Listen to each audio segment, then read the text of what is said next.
विधि 22 साल की नवयुवती थी, जिसका अपनी दादी के अलावा दुनिया में कोई नहीं था। अचानक एक दिन दादी की मौत हो गई। विधि अब दुनिया में बिल्कुल अकेली रह गई थी। उसके बॉयफ्रेंड सनी के अलावा अब उसका इस दुनिया में कोई सहारा नहीं था। एक दिन विधि दादी की अलमारी खोलती है, जिसमें उसे एक पुरानी बैंक की पासबुक और लॉकर की चाबी मिलती है। विधि बहुत हैरान हो जाती है। वह जानती थी दादी कितनी मुश्किलों से घर चला रही थी। फिर ऐसे में उनके पास से मिली ये लॉकर की चाबी देखकर विधि के मन में सवालों की झड़ी लग गई थी। ऐसा क्या है उस लॉकर में जिसके बारे में दादी ने उसे आज तक नहीं बताया? सवाल बहुत सारे थे जिनका जवाब ढूंढना था। दादी की डेथ सर्टिफिकेट लेकर जब वो बैंक पहुंची तो उसे दादी की लॉकर का एक्सेस मिल गया। उत्सुकतावश उसने लॉकर खोला तो उसमें सिर्फ उसे कुछ कागज दिखाई दिए। विधि कागज लेकर घर लौट आई। उन कागजों के मुताबिक मंथनपुर में एक बड़ी हवेली दादी के नाम थी। इतनी बड़ी हवेली है दादी के पास और हम सालों से इस 2 कमरे के किराए के मकान में जी रहे हैं। ऐसा क्यों किया दादी ने?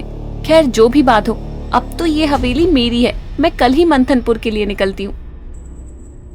अगले ही दिन वो मंथनपुर के लिए निकल गई थी।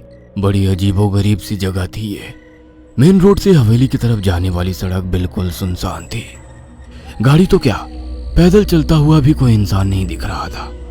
सड़क पर गहरा सन्नाटा पसरा हुआ था। सड़क के दोनों तरफ घने ऊंचे पेड़ लगे थे।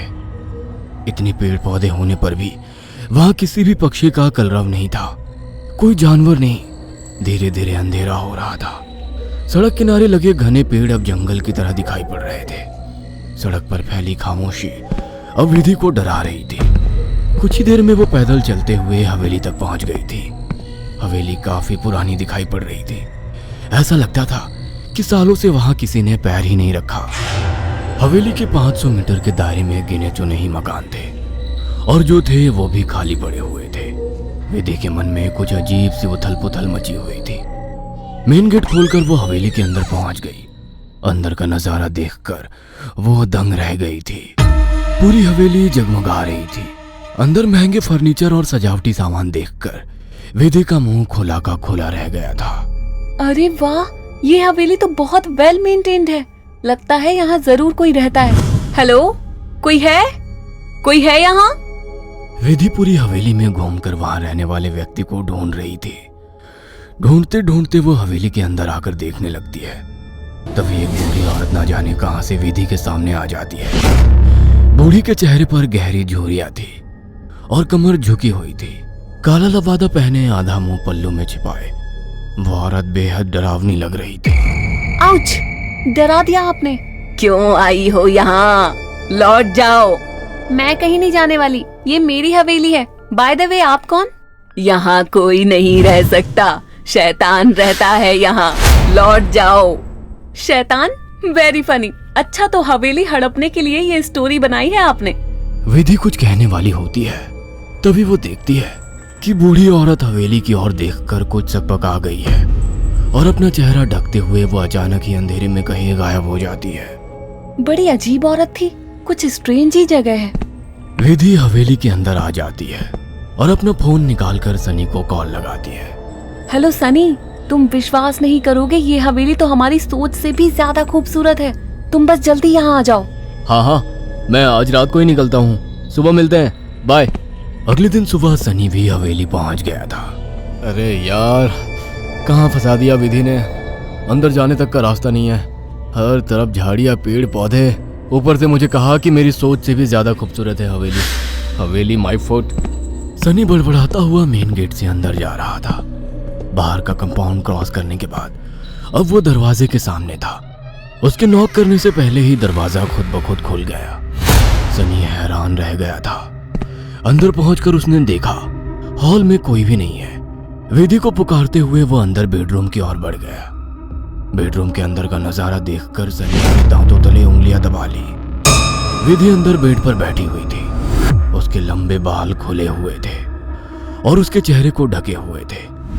बालों के बीच से उसकी लाल खून आंखें दिखाई पड़ रही थी। दोनों हाथ और पैरों की मदद से वो बेड पर ऐसे बैठी हुई थी मानो कोई जानवर हो। उसकी खूबसूरती गुलाबी त्वचा जगह जगह से कटी थी और सफेद पड़ गई थी। विधि को देखकर सनी जोर से चिल्लाया, विधि, ये क्या हो गया तुम्हें? सनी की बात सुनकर विधि ने डरावने अंदाज में गर्दन टेढ़ी की। अब उसके चेहरे पर से कुछ बाल हट गए थे। वह भयानक आवाज के साथ हंसने लगी। उसके मुंह से किसी जानवर की तरह लार गिर रही थी। अचानक ही वह पूरी ताकत से चिल्लाई। विधि के बाल हवा में उड़ रहे थे और चेहरा चीखते हुए और भी भयानक होता जा रहा था। काले दांत और सफेद पड़ चुकी आंखें आकार में बड़ी होती जा रही थी। सनी के अंदर और देख पाने की ताकत नहीं बची थी। अपनी पूरी ताकत लगाकर वो कमरे से बाहर की तरफ भागा। बाहर हवेली के दरवाजे तक पहुंचा ही था कि विधि की दर्द से भरी आवाज सुनाई पड़ी। सनी, मुझे छोड़कर मत जाओ, मुझे बचा लो। सनी, ये मुझे नहीं छोड़ेगा। बहुत दर्द हो रहा है, बहुत दर्द हो रहा है। विधि जोर जोर से रो रही थी और सनी को रोकने के लिए बोल रही थी।